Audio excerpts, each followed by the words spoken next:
The child embodies our ultimate vision, that every Filipino learner will realize their full potential and ultimately reach their biggest dreams, no matter how high, no matter how hard, through quality education.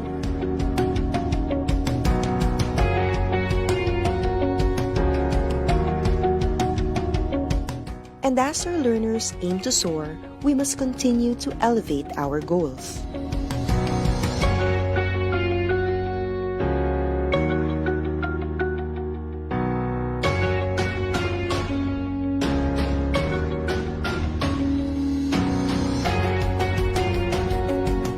Rising, the kite is our emblem of aspiration to deliver the brand of quality in Philippine basic education. The quadrants of the soaring kite symbolize the key reform areas in forwarding this cause as we embark on this aggressive reform to yield upskilled teachers, well-developed curriculum, improved learning environment, and responsive multi-stakeholder cooperation. Using the colors of our flag, the logo symbolizes our unity and serves as a reminder that it takes a nation to educate a child. Together, we as a nation will have to move forward and gain more momentum so that our vision of quality basic education for all shall take flight.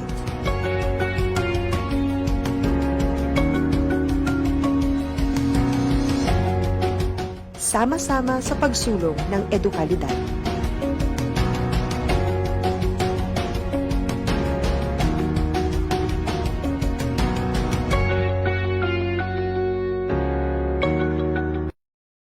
Well, hello, Mrs. Morgan. Remember how hard it was to get your students' attention?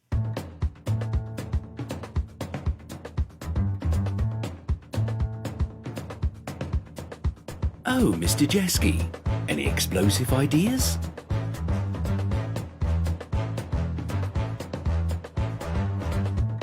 And you, Mr. Fisher, the world keeps turning, right?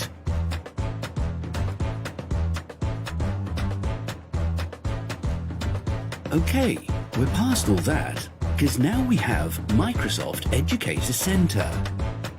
Trainings, courses, webinars, programs, badges, points, certificates. Join now and get yourself ready for the new school year.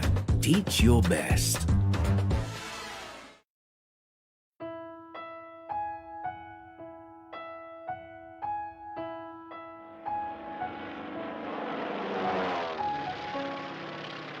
Nang sumiklab ang giyera sa Marawi, maraming buhay at kabuhayan ang nawala. Maraming kabahayan at paaralan ang napinsala. Sa kabila ng matinding suliranin, naging matagumpay ang DepEd na mabigyan ang mga mag-aaral ng pagkakataong ipagpatuloy ang edukasyon at muling bumangon sa sitwasyon. Habang naghihintay sa pagkumpuni at pagsasaayos ng mga paaralan, nagkaloob ang DepEd ng mga temporary learning shelters, remedial classes, learning kits, at feeding programs para sa mga displaced learners.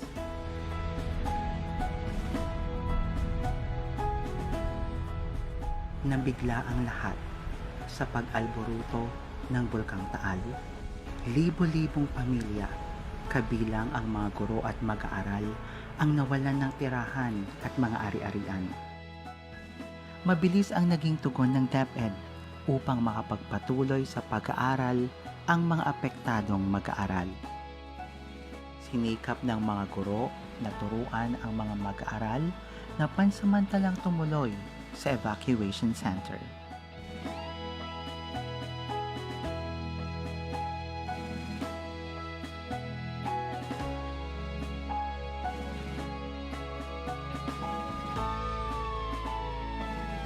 Tumama sa bansa ang COVID-19 pandemic, dahilan upang maantala ang normal na daloy ng pamumuhay at trabaho sa lahat ng sektor, kabilang na ang kagawaran ng edukasyon.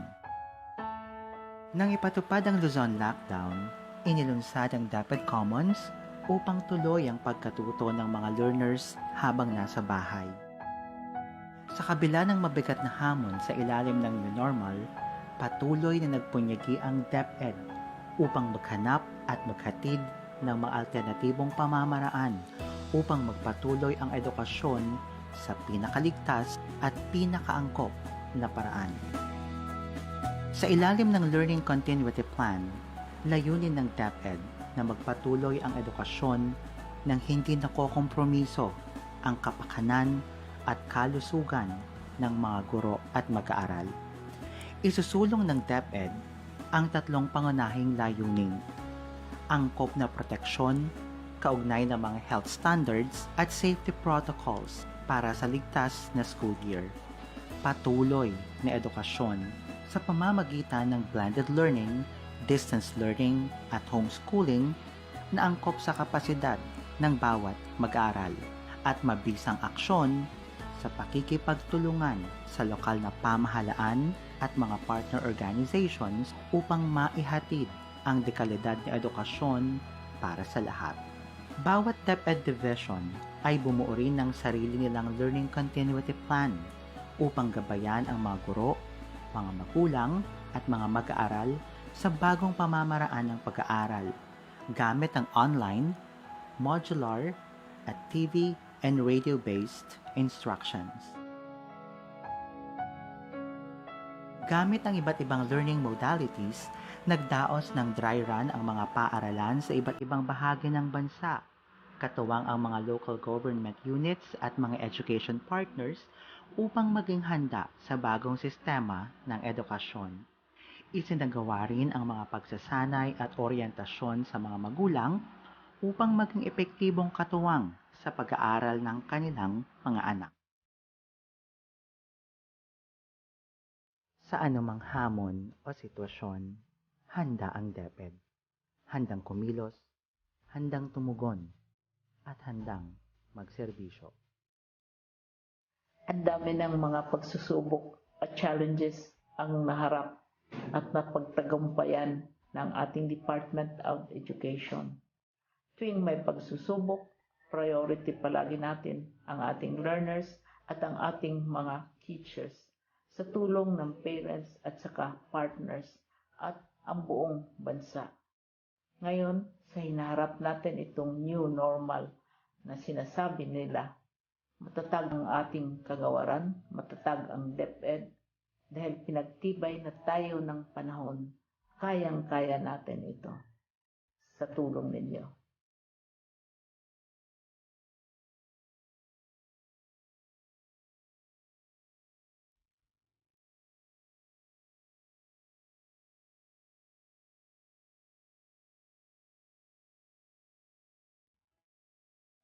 G'day everyone, I'm Mark. As a teacher and a former principal, I know that professional learning often comes at the end of a very long day. But there are exciting, less structured ways to be in the driver's seat of your own lifelong learning. A great place to start is by engaging with our Microsoft Innovative Educator, or MIE, community. This global community is big, in fact it's enormous. Our MIEs love connecting. Monthly tweet meets are global gatherings of inspiring educators around big topics, and their Facebook group acts as a persistent home for discussions and shared activities. Another way teachers are learning within communities is through Microsoft Teams. Now, greater teacher collaboration improves teaching across schools, and Teams is the ultimate platform for a professional learning community. It's open-walled and socially embedded, so you can incorporate your OneNote Staff Notebook PLC and have access to all the goodness of video chat, phone, and collaboration tools. With Immersive Reader built in, it's inclusive and accessible on any device. Your learning community is just a click away. Last tip, our Microsoft Education Centre offers great ways to gain new skills with courses tailored uniquely to your needs. Make it a collaborative experience by picking a MEC course to do together with your peers. And as a bonus, you can practice collaborative learning by exploring a research paper like the Class of 2030 and treat it just like a book club with your colleagues face-to-face or in Teams. The link to that research, it's in the description. Remember, learning is socially embedded. It's best done together for students and for teachers. Happy learning.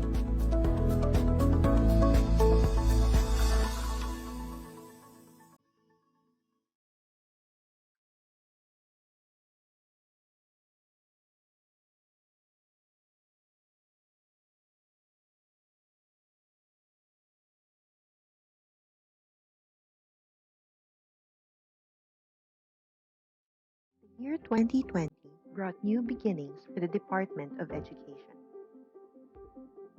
Ready to pivot towards attaining quality education, DepEd was hopeful of the challenges ahead of it. But as DepEd continued to work on its commitment, the world suddenly faced a steeper dilemma.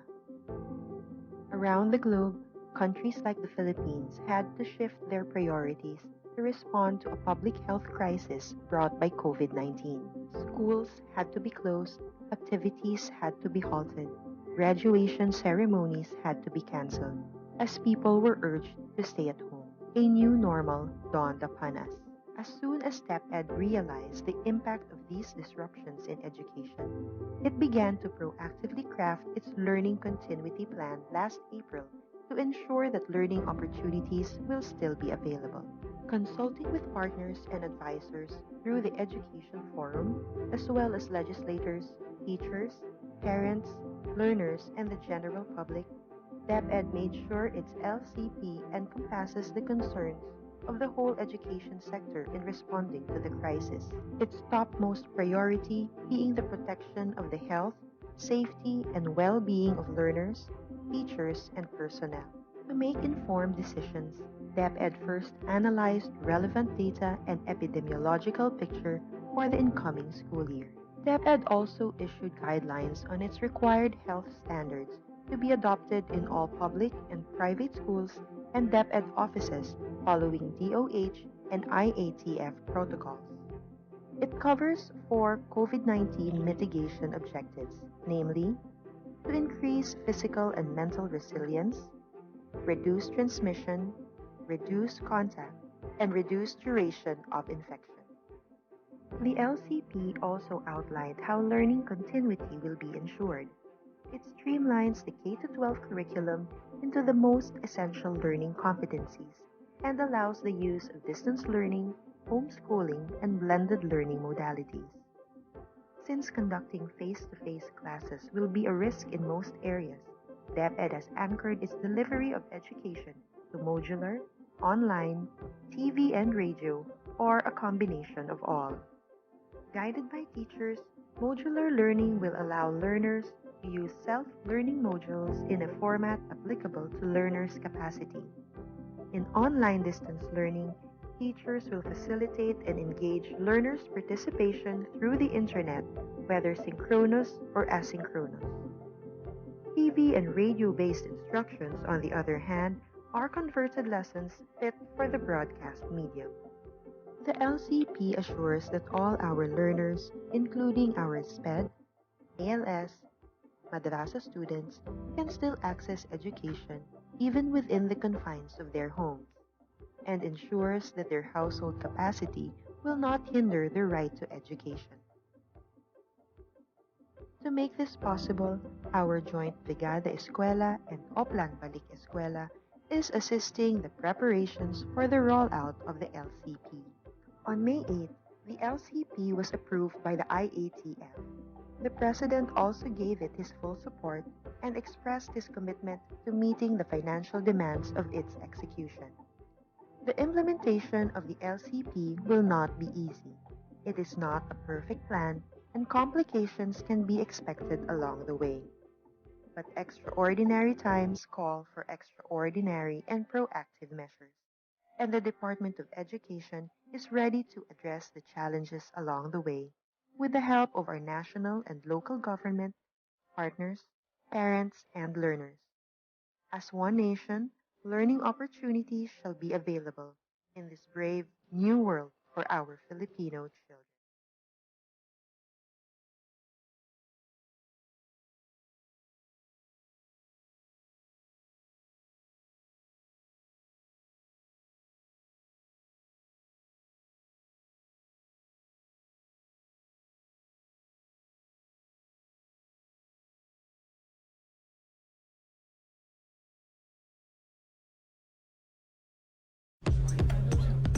When you need the focus to be on you and not whatever that guy's doing, open Teams.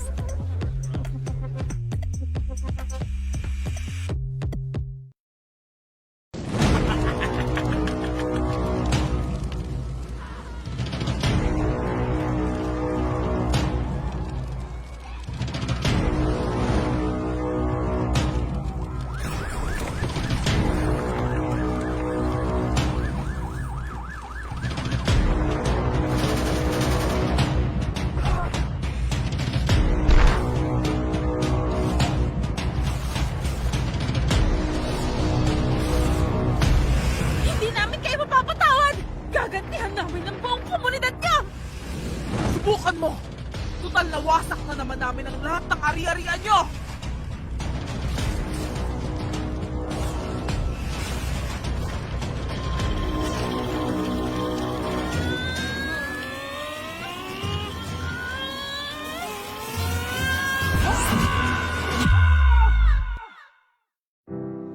Sa totoong buhay, totoo ang pinsala ng giyera.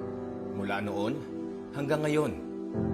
Para limitahan ang kalupitan ng giyera, nagkaisa ang mga bansa 70 taon na ang nakalipas upang itaguyod ang Geneva Conventions. Ang Geneva Conventions ay kinikilala ng buong mundo bilang bahagi ng international humanitarian law na nagtatakda ng mga patakaran ng giyera o the rules of war.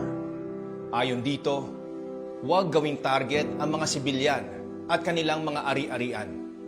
Tratuhin sa makataong paraan ang mga nabilanggo at protektahan ng mga doktor, nurse at mga ospital para paglingkuran ang mga sugatan at may sakit saan man panig sila nagmula. Alamin ang Geneva Conventions. Bisitahin ang www.therulesofwar.org.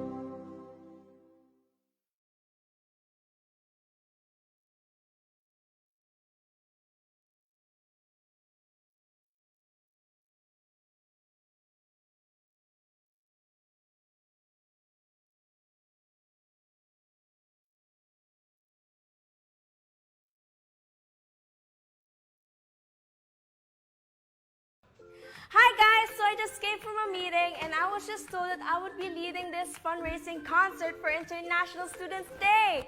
And I have to present the plan to the school board next week. Okay, I'm going to need some help. Let me create a team space and invite my dream team. Sia, she knows all about the budgeting and stuff. Ivan, he knows all the kids from the performing arts group.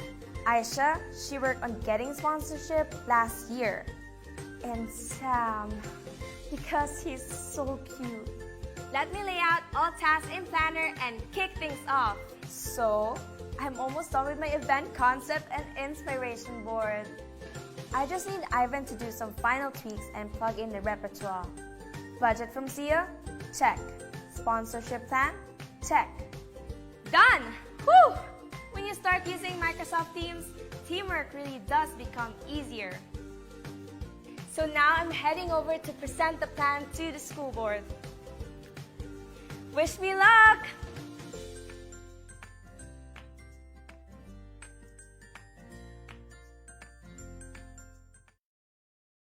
De Luna, Present! Herrera, Present! Valera. Present!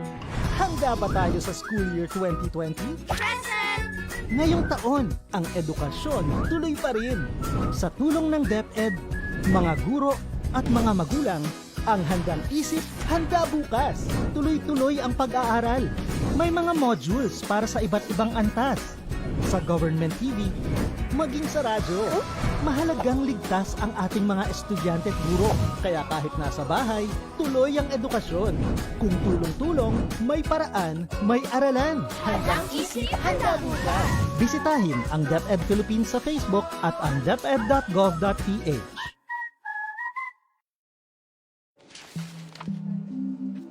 If you spend more time tracking down files than actually working on them, open Teams.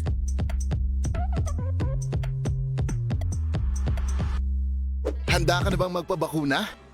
Narito ang mga paalala at hakbang na gagawin sa proseso ng pagbabakuna. Bago ang pagbabakuna, kinakailangan mo nang dumaan sa pre-vaccination screening.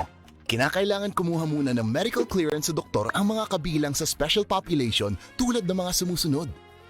May autoimmune disease, may cancer, may HIV, sumasailalim sa transplant operation, kasalukuyang umiinom ng steroids, mga pasyenteng may taning na ang buhay dahil sa karamdaman o nakaratay na lang sa kama o bahay. Kapag ikaw ay nabigyan na ng medical clearance mula sa iyong doktor, narito ang mga dapat gawin bago ang araw ng iyong pagbabakuna. 1. Humingi ng schedule at lugar kung saan ka magpapabakuna sa iyong pinakamalapit na barangay health center. 2. Huwag kalimutan dali ng iyong government ID, proof of comorbidity o medical clearance, pati na ang face mask, face shield at hand sanitizer. Sa araw ng pagbabakuna, narito ang mga steps na dapat sundin. Step 1. Waiting area. Siguraduhin kayo ay pumunta sa tamang oras at petsa ng inyong schedule sa pagbabakuna. Hindi papayagan ang mga walk-in sa vaccination sites. Maupo sa bakanting upuan alinsunod sa tamang pagkakasunod na pilang. Hintayin na tawagin kayo para sa susunod na hakbang.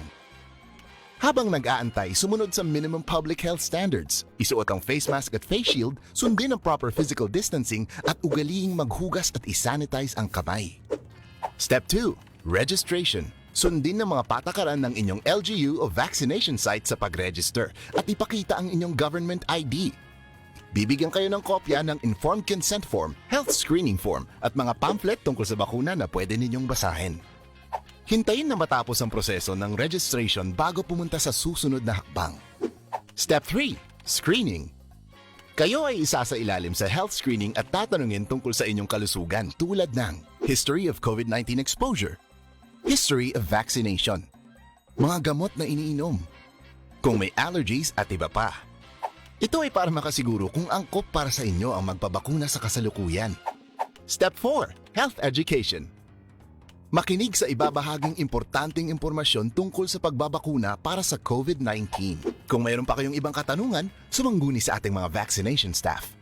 Siguraduhin na pirmahan ang consent form na pumapayag kayong magpabakuna bago pumunta sa susunod na hakbang. Step 5. Vaccine Administration. Ito ang panahon kung saan kayo ay babakunahan sa loob ng 1 o 2 minuto. Huwag kalimutan na kunin ang inyong vaccination card pagkatapos matanggap ang bakuna. Step 6. Observation. Alinsunod sa Department of Health, ang lahat na magpapabakuna ay kailangan manatili sa pasilidad ng 15 hanggang 30 minuto para obserbahan kung may hindi magandang nararamdaman. Ang ating medical staff ay nakatutok sa inyo para ma-monitor ang inyong kalusugan. Bibigyan kayo ng mga pangalan ng health facility o hotline kung saan pwedeng pumunta kung kinakailangan sumangguni dahil sa side effects ng bakuna. Pagkatapos ng pagbabakuna, huwag kalimutang gawin ang mga sumusunod. 1. Itanong ang mga nais mong malaman tungkol sa vaccine na binigay sa'yo. 2. Huwag kalimutan ang iyong vaccination card. 3. Alamin ang petsa ng second dose ng iyong pagbabakuna. 4. Kunin ang contact number o alamin kung sino ang dapat tawagan kung sakali mang ikaw ay nakadarama ng seryosong side effects. Narito rin ang ibang mga paalala na dapat tandaan. Siguraduhin bumalik sa schedule para sa pangalawang dose ng bakuna. Laging tatandaan na kahit nabakunahan ka na, ay huwag pa rin kalimutan sumunod sa minimum public health standards tulad ng pagsasanitize ng mga kamay, pagsusuot ng face mask at face shield, at pagdistansya sa iba ng 1 metro. Magmask, hugas, iwas, airflow. Ito ay para na rin sa ating proteksyon at sa proteksyon ng iba. Narito ang pagkakasunod-sunod ng mga eligible population na target mabakunahan.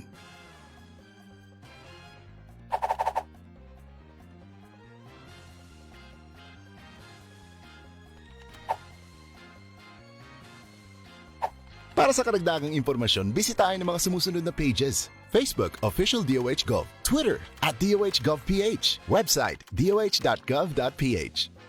Tara na sa Bida Vaccination!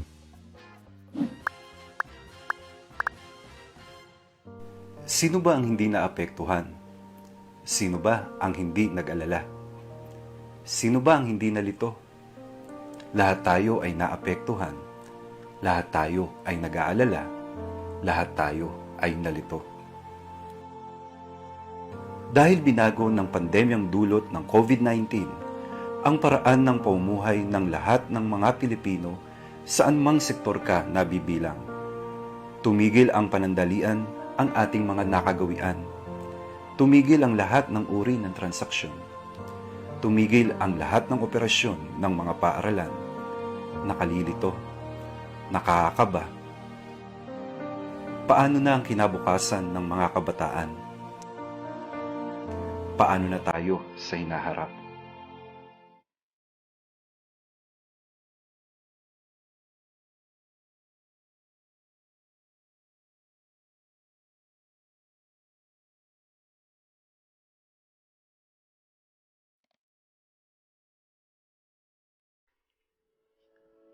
Opisyal na inilulunsad ng Kagawaran ng Edukasyon sa pangunguna ng Office of the Undersecretary for Curriculum and Instruction ang DepEd Teaches. Ito ay isang online na programa na gagabay sa mga guro, tagapangasiwa, magulang at mag-aaral hinggil sa mga pagbabago sa batayang edukasyon ngayong new normal. Ang DepEd Teaches ay angkla sa sulong edukalidad na nakatuon sa 4 na pangunahing pangangailangan ng mapunyaging reforma tungo sa makalidad na pagtuturo at pagkatuto. Una, pagre-review at pagsasapanahon ng kurikulum ng K-12. Ikalawa, pagpapaunlad ng kapaligirang pampagkatuto. Ikatlo, paglinang ng mga bagong kasanayan sa mga guro. At ang ikaapat, ang pakikipag-ugnay sa mga stakeholder para sa suporta at kolaborasyon. Sa pamamagitan ng virtual learning platform, ang DepEd Teaches ang magsisilbing bukas na komunidad ng pagsasanay na titipon sa mga guro, tagapamunong pang-edukasyon at sa sinumang may pagnanais sa pagtataguyod ng kalidad na edukasyon sa bansa at sa pagtagumpay ng bawat Filipinong mag-aaral. Ang mga official, education specialist, learning content expert at outstanding teacher ng DepEd ang magiging tagapanayam na magbabahagi ng kanilang kaalaman at kasanayan sa kurikulum, pagtuturo at pagkatuto, pagtataya at lahat ng kaugnay na mahalaga sa proseso ng pagtuturo at pagkatuto sa new normal. Bilang mga frontliner ng classroom, inaasahang magiging aktibo ang mga guro sa programang ito. Ang mga tema at paksa ay angkop sa kanilang pangangailangan at konteksto sa pamamagitan ng accessible na platform, ang social media. Sumali na sa OUCI family sa DepEd Teaches kung sama-sama mapahuhusay pa ang mga guro, kung sama-sama higit na malilinang natin ang mga mag-aaral.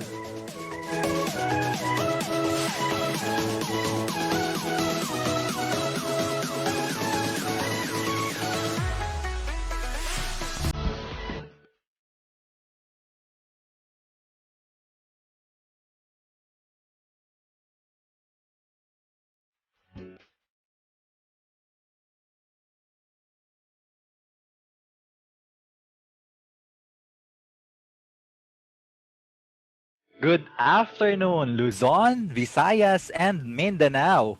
We are live right now on our official Facebook group, the DepEd Teaches, and to our social media accounts, the DepEd Philippines Facebook page, the DepEd Tayo, and DepEd YouTube channel. Today is the last Thursday of the month of July, and join us in the next hour as we deliver the best professional learning content. We wholeheartedly invite everyone to join us in our online community by visiting the DepEd Teaches Facebook group. We would really appreciate if you will follow, like, and share this page to your friends. You can watch all over again all the other insightful and meaningful episodes for the past 8 months. Can you believe that? And today, we mark another milestone as we've reached the 30th episode. Here on DepEd Teaches, we do not just learn from our resources speaker, but we also learn from you, our dear viewers, as you actively participate in our live discussions when you reflect and share your insights with us. We believe your honest, open, and two-way communication. Remember the acronym HOT or HAT that stands for Honest, Open, and Two-Way Communication. As what Dan Oswald said, whenever we receive your feedback, that learning can lead our community to mutual understanding. And you know, Ma'am Ana, I think this is what makes DepEd Teaches strong, like a bridge that connects us and brings us to a personal and career success. I couldn't agree more, Sir July. And speaking of a hot communication, that's a nice acronym, by the way. The honest, open, and two-way communication. We all know how important communication is in our lives, whether it be for personal reason or even at the workplace. More importantly, positive and effective communication with our partners in the field, none other than the parents or learning facilitators at home. They have a vital role in the academic success of our children. We all know that. And along the way, parents and teachers working hand in hand, communicating with each other, they are able to develop trust and respect. And when our kids see this kind of relationship in both parties, when they see the care, connection between parents and teachers, Students will become more motivated to study and work to reach their academic goals. I agree with that, Ma'am Ana. Indeed, communication is most effective when it goes both ways. Through regular communication with parents, teachers can share information about a student's progress and achievements.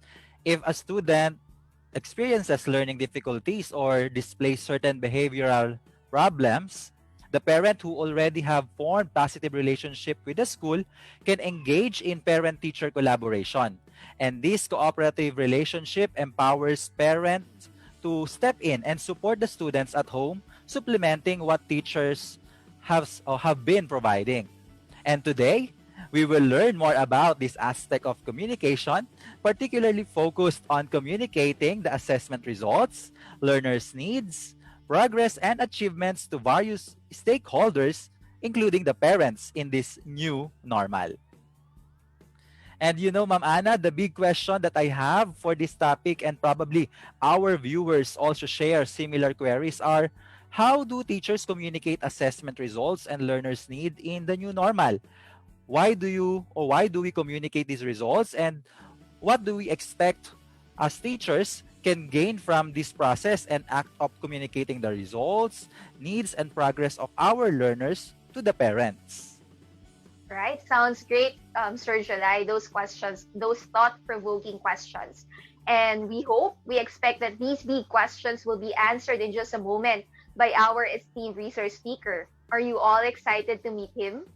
Well, before we ring the curtain up, let's have some warm-up activity while we are still waiting for others to join us here on DepEd Teaches. For this short activity, we will play the same game. We will present you 4 statements and you must complete the idiomatic expression. So in our activity, all the idioms are related to communication. So again, we will give 30 seconds for each question, and do not hesitate to type in or key in your answer in the comment section. This is a good mental exercise to spice up our discussion. So keep in mind, we only need 1 word for the correct answer. So I hope the direction is clear now. Again, we encourage you, our dear viewers, to join us in this short vocabulary activity. All right, so let's begin. Please show question number 1.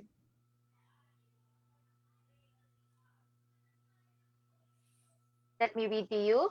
Just before the assessment, the teacher gave his class a blank talk.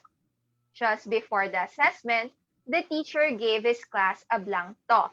Try to guess the missing word. 30 seconds begin now.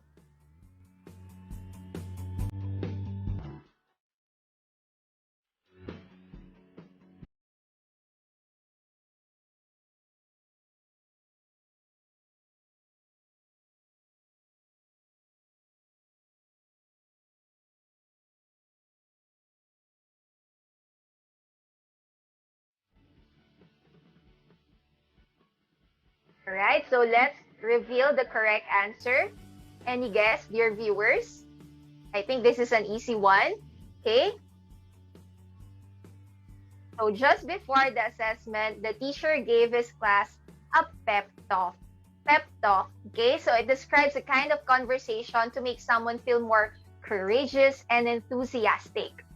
Do you pep your classes up like sharing good news and achievements? Well, pep talk is a positive kind of conversation. So we like, okay, maybe most of us or some of you like a pep talk. Okay, so what's the next question, Sir July? Okay, that's a good first item, Ma'am Ana. I hope our viewers got it correctly. And now for our second question, let us show them the item on the screen. You shouldn't just rely on blank and talk. You need to interact with your students so that they can connect with the material. Again, you shouldn't just rely on blank and talk. You need to interact with your students so that they can connect with the material. So guess the missing word. Dear viewers, 30 seconds. Start now.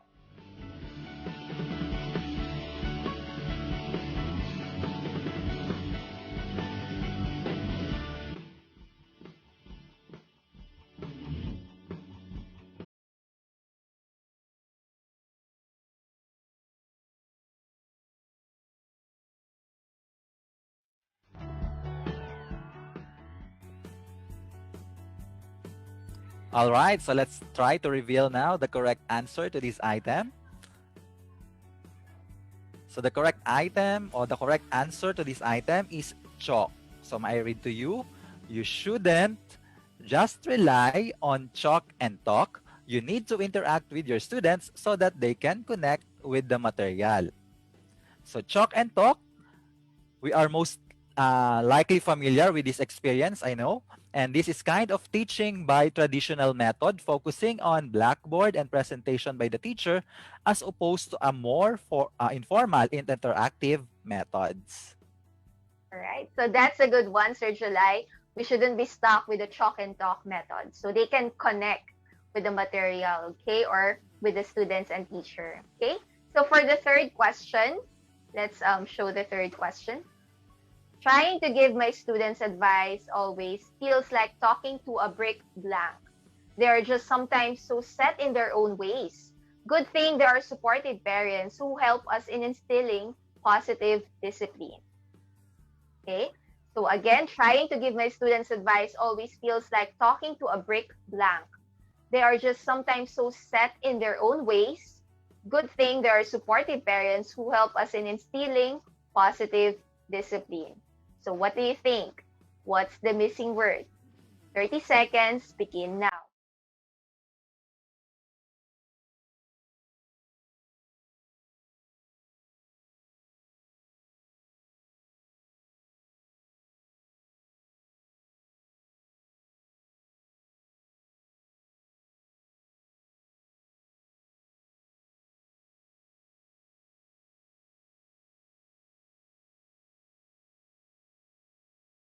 Okay, so the correct answer is, any guess? Talking to a brick wall. Very obvious with the picture that we have. Okay, so when you say you talk to a brick wall, it means somebody refuses to listen to your advice, ideas, explanation. This is a quite disappointing experience, of course, when people don't listen to you. Nobody wants to talk to a brick wall. Like in our class, we want it to be interactive, dynamic, and engaging. So for the last item, Sir July. Okay, so I remember my mother telling me, talk to the brick wall when I don't listen to her. Okay, thank you so much, Ma'am Anna. For our last item now, we can show them the question. Let's always back up our commitment with action and blank the talk, with determination and perseverance. Once again, let's always back up our commitment with action and blank the talk, with determination and perseverance. So please key in now your answer, dear viewers, in our Facebook comment section for 30 seconds.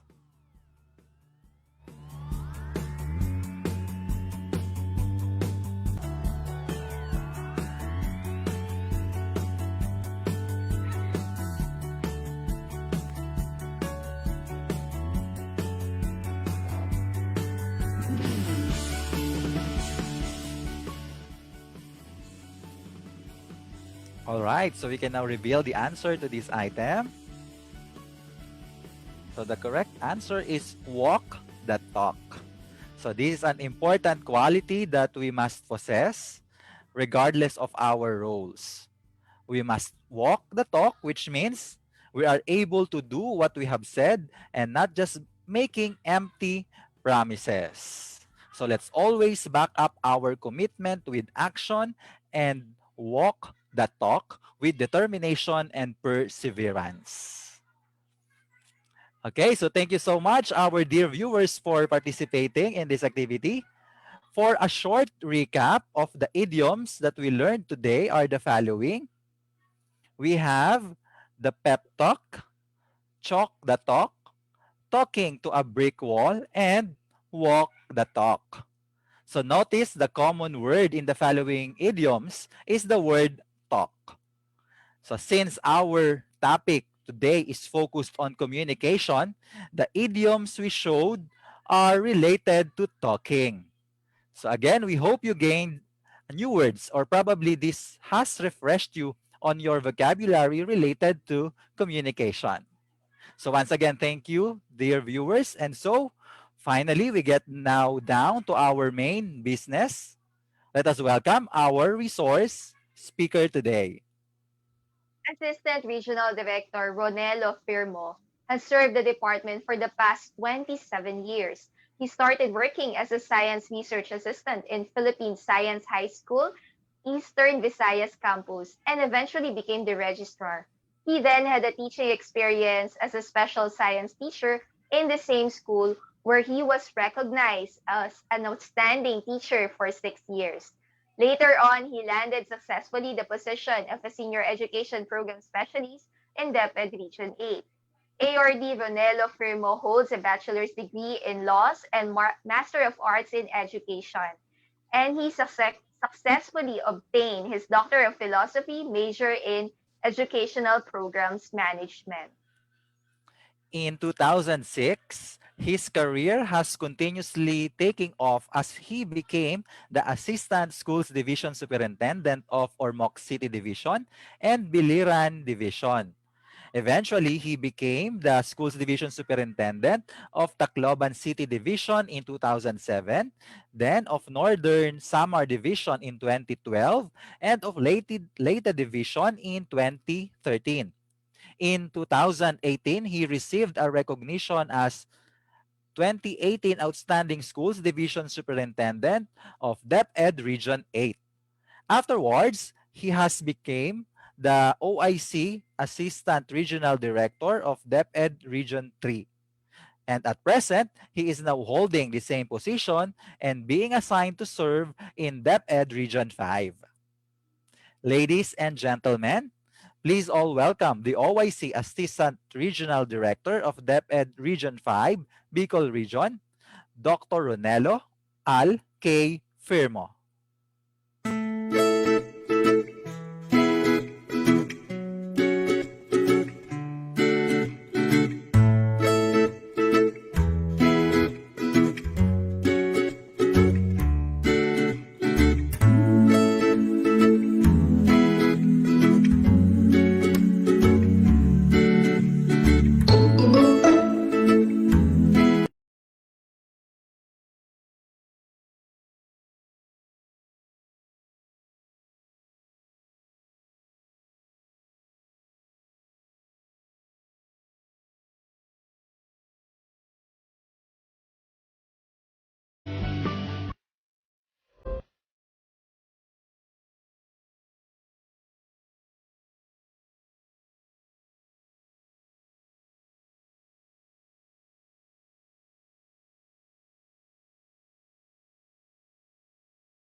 First of all, I would like to thank the Office of the Undersecretary for Curriculum and Instruction, headed by Undersecretary Diosdado San Antonio, for inviting Region 5 to be the speaker or to be the presenter of the DepEd Teach episode 30. And I would like also to thank our Regional Director for entrusting me to be the speaker of the episode 30 of DepEd Teach with the topic Communicating Assessment Results Learners Need, Progress and Achievement to Various Stakeholders, including parents, in the new normal. According to research studies, the quality of assessment, evaluation, and reporting practices has a direct relationship to student performance. Research continually demonstrates that regular and effective assessment, evaluation, and feedback or reporting are essential to enhancing student learning.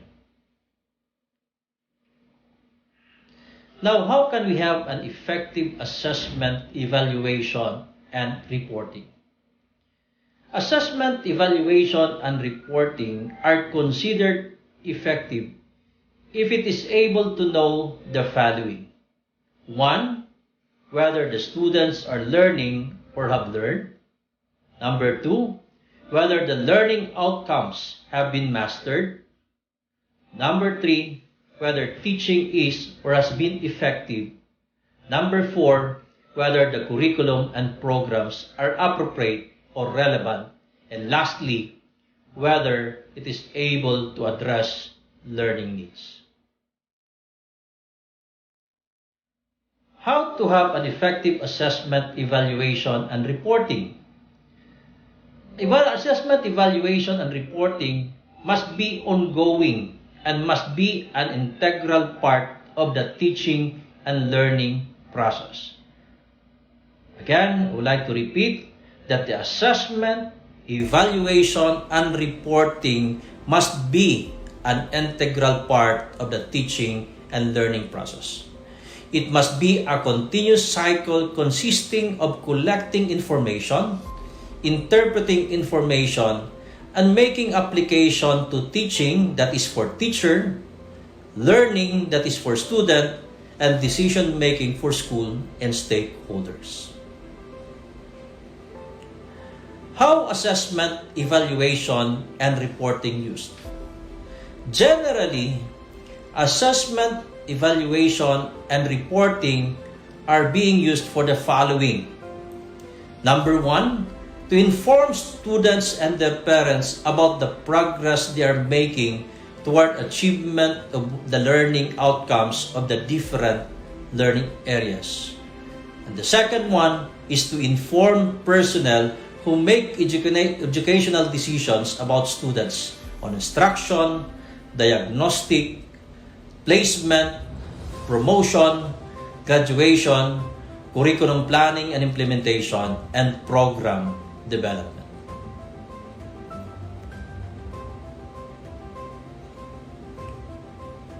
Now, what are the specific purposes of assessment, evaluation, and reporting? Number 1, determining whether the learning outcomes have been achieved. Next is determining future learning objectives or goals. Next one is providing feedback for students that encourages and improves student learning. Next is providing feedback to teachers on the effectiveness of instruction, the program, learning activities, and learning environment. Another one is that certifying that students have achieved certain levels of performance. Next one is communicating with parents or guardians about student learning and progress. Next is providing the school or school system with important information regarding the relevance of curriculum and the effectiveness of instruction and teaching or learning resources. And lastly, providing the stakeholders on student and school performance, learning needs and gaps, which are possible areas for collaboration and partnership between the school and the stakeholders. Now, what is assessment?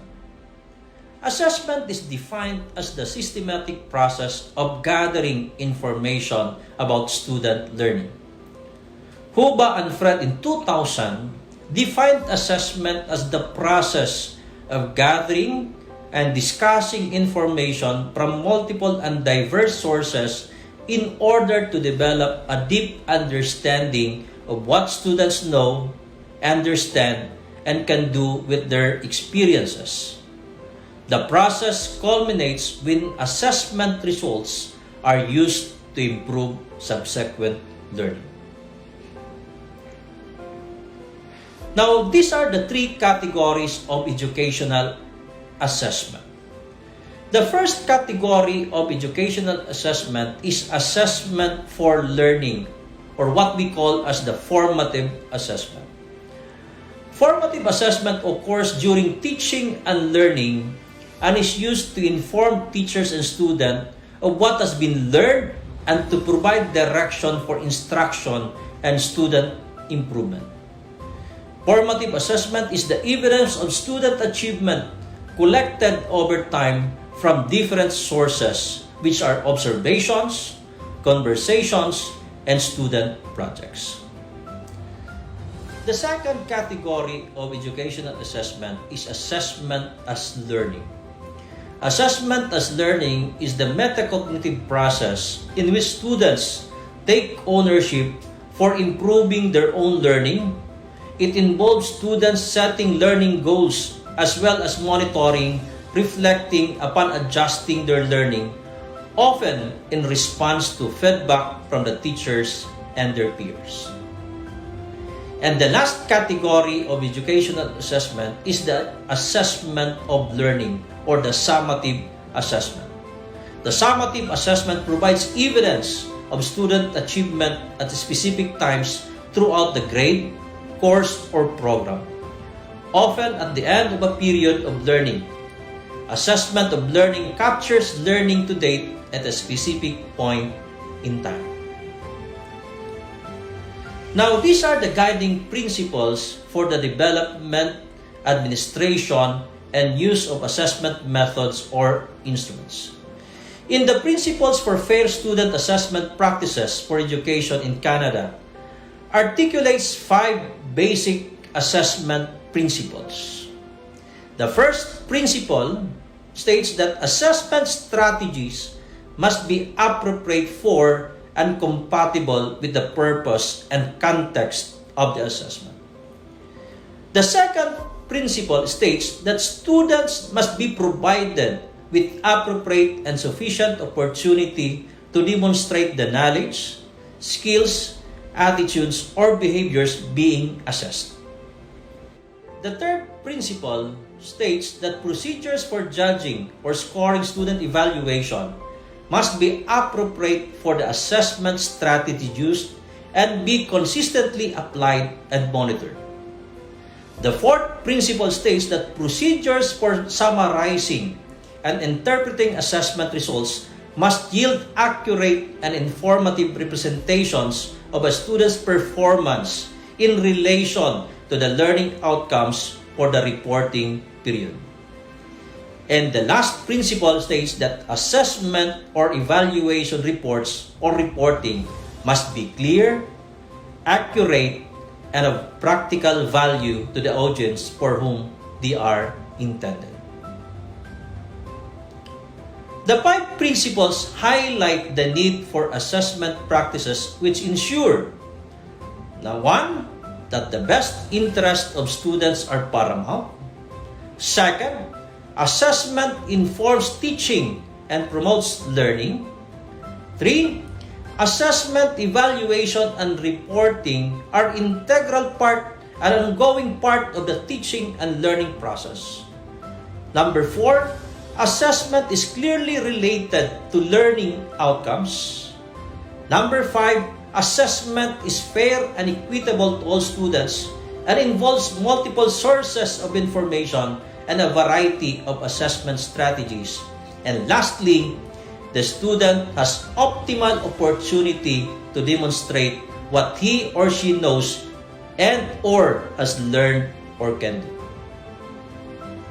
Now, what are the guide on how assessment policy and outcomes can be communicated to parents and stakeholders? When communicating information about assessment, consider these questions. Number 1, what information about assessment does your audience need to know? Number 2, how well does your audience understand assessment policy and practice? Number 3, how can information be presented most effectively? Next, how can assessment results be communicated in a way that is clear, compelling, and useful? Next, if assessment results are positive or negative, how should they be disseminated and used? And lastly, once a programmatic change has been made based on assessment results, how do we know if this change was an improvement? Now, here are some of the tips for communicating assessment results. Number 1, inform parents of assessment policy and class expectations in advance. Parents need to understand how their child will be assessed. When appropriate, they will be informed of assessment outcomes. Number 2, avoid providing unnecessary assessment information. Number 3, clarify any terms that may be technical or seem like jargon. Number 4, give honest but constructive feedback on assessment outcomes. And lastly, put scores into context and focus on progress as well as attainment. Now, how to communicate assessment results? When communicating results, the primary goal should always be to encourage action. Assessment results have the best of being used when they tell a meaningful story and it is clear, concise, and compelling and adequately address reasonable critics. This is adapted from Linda Suski's book, Assessing Student Learning, 2010. How can we tell a meaningful story? Number 1, we have to tailor assessment results to your audience. We have to understand their needs, perspectives, and priorities. Second, we have to highlight interesting and unanticipated findings. Number 3, we have to emphasize meaningful differences.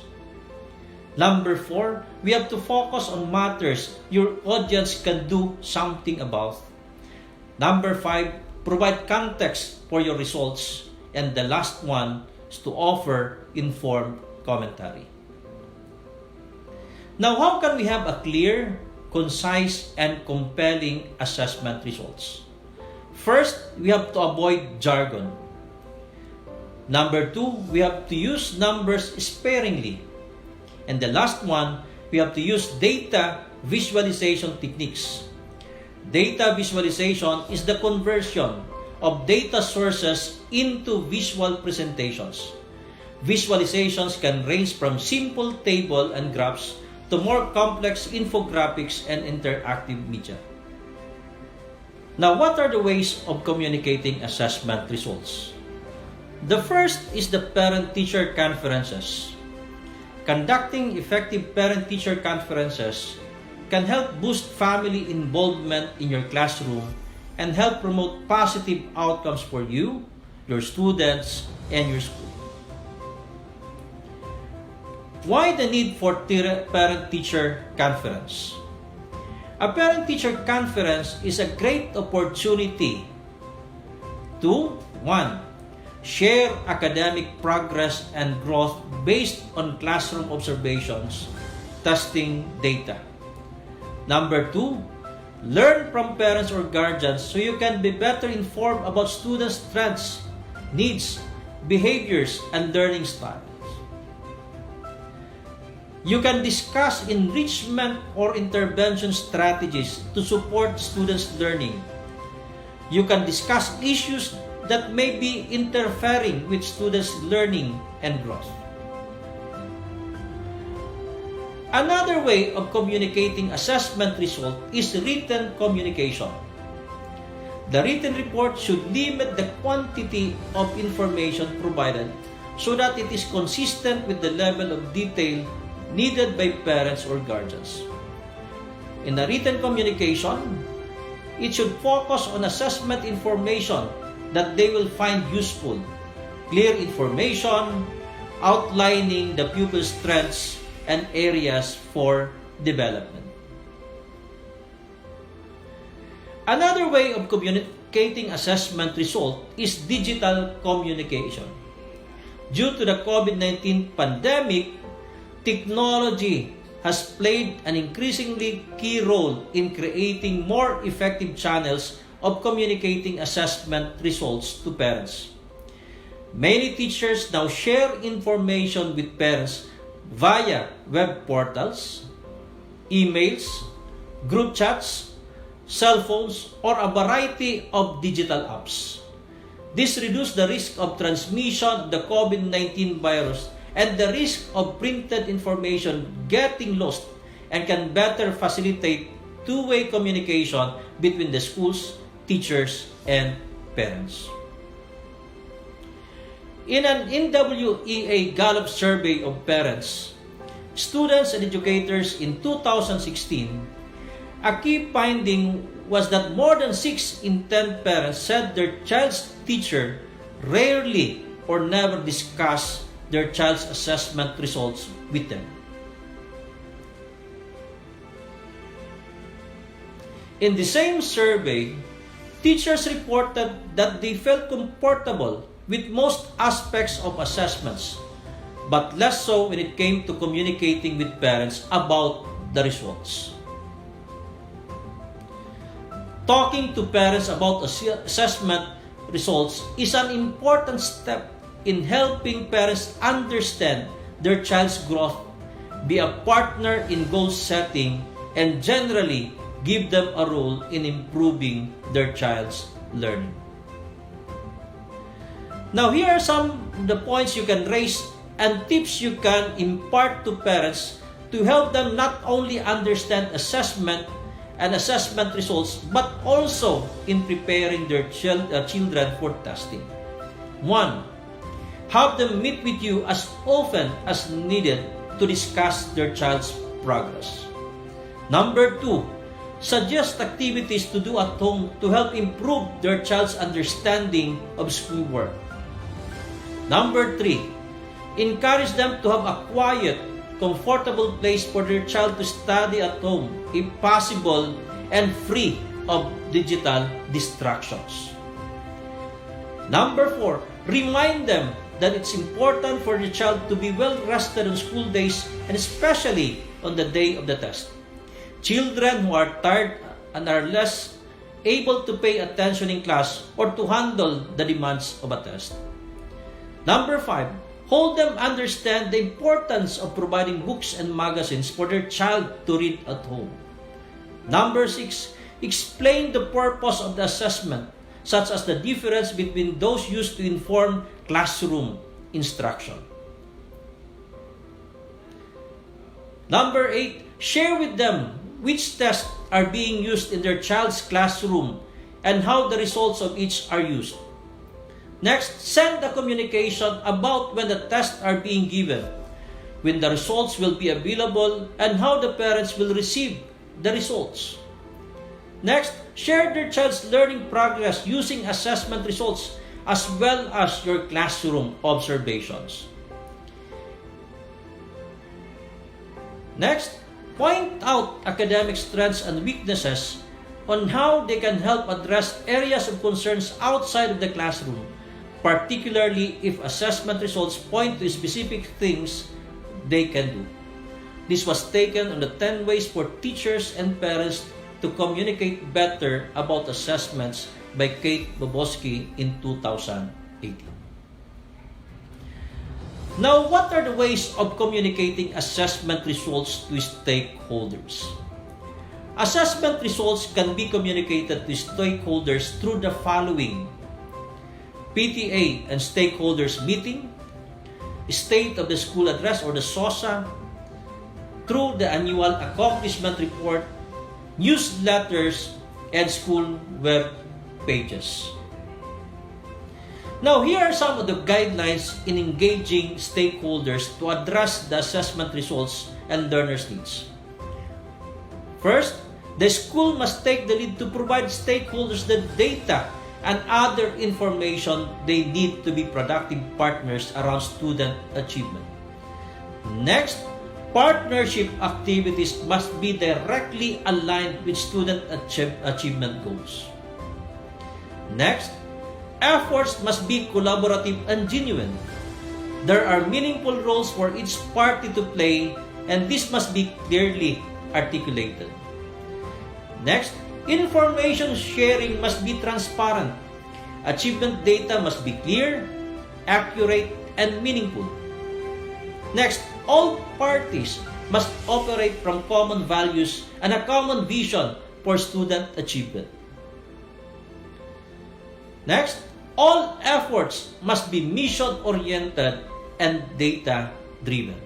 So this was taken from the Sustaining Reading First Sustainability Series number 6, www.ed.gov Programs Reading First Support Task Stakeholders Philippines.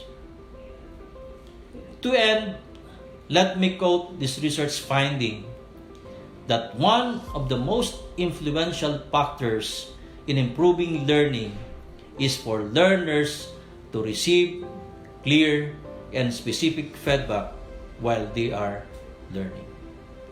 To all of you, God bless.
So thank you so much, ARD Firmo, for a very smooth and fairly comprehensive presentation that highlights the importance and guidelines on how to communicate assessment results to our learners and most especially to their parents.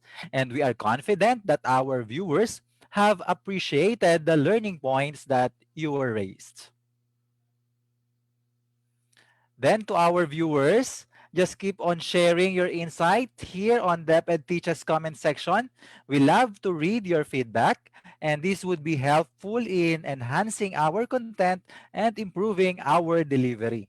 You can also post your learning on your personal Facebook page and Twitter account, and make sure you use the hashtag ISupportDepEdTeaches, and hashtag DepEd Teaches episode 30. So that wraps up the theme instructional planning, delivery, and assessment. And that means that it's time for our evaluation. So for you to receive your certificates of appearance and participation, you should first accomplish the registration and you must pass the evaluation. On the screen, you see the link to access the evaluation. This is open until Saturday midnight. Okay, so you have enough time. If you miss some of the highlights between episodes 25 to 30, you can watch these episodes again on our official Facebook page, the DepEd Teaches. Remember, you can only answer the evaluation once, so we hope you will take it seriously and you are all prepared in acing our short quiz. Once again, thank you so much for journeying with us. We hope to see you again next week as we open a new theme, only here on DepEd Teaches.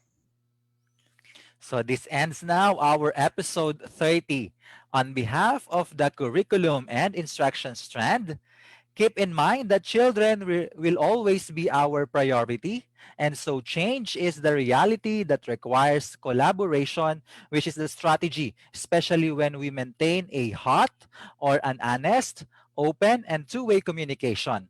Here on DepEd Teaches, we are as well open to communicating with you important teaching and learning concerns because our mission is empowering teachers, enabling learners.